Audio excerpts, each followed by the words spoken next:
Much love, and I'm Wayne Johnson with Doc and Queen Ministries. Let us get started out with prayer. Dear gracious and wonderful Father, we thank you for allowing us to see this day. We thank you, O Lord, that allowed us to be able to be in the midst of being. Father God, as I come with your word today, allow it to be able to help somebody, or even more importantly, help somebodies.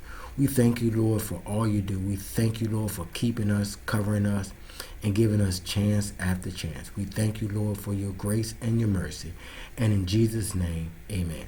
So I'm going to be coming today from Genesis chapter 16. Going to read to you verses 1 through 5. In particular, verse 5.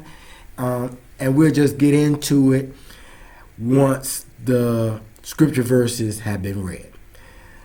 Let us go. Sarai was Abram's wife, but she did not have any children. She had an Egyptian slave named Hagar. Sarai told Abram, "The Lord has not allowed me to have children, so sleep with my slave. Maybe she can have a son, and I will accept him as my own." Abram did what Sarai said. So after living 10 years in the land of Canaan, Sarai gave her Egyptian slave to Abraham as a second wife. Abram slept with Hagar, and she became pregnant. When Hagar realized this, she became very proud and began to feel that she was better than Sarai, her owner. Then Sarai said to Abram, "My slave girl now hates me, and I blame you for this. I gave her to you, and she became pregnant. Then she began to feel that she is better than I am. I want the Lord to judge which of us is right." So this is the story of Abram and Sarah. And actually, at this point, they are named Sarai and Abram, but later Abraham and Sarah. So Abraham is getting up in age. God has already promised him that he will have a son and have many descendants. So it wasn't happening as fast as Abram and Sarah was expecting. So they thought that they could help God out. So with that being said, Sarah had a slave girl as her helper. And so she allowed her to sleep with her husband, Abram, in order to have the son that would be the descendants of the many nations that God had promised Abraham. So that's what Sarah did. She went to and told Hagar that she could sleep with her husband, Abraham, as a second wife. Now, as this happened, Hagar gets pregnant. Hagar realized that now, since she can have a kid by him, and Sarai, her owner, couldn't, she got proud.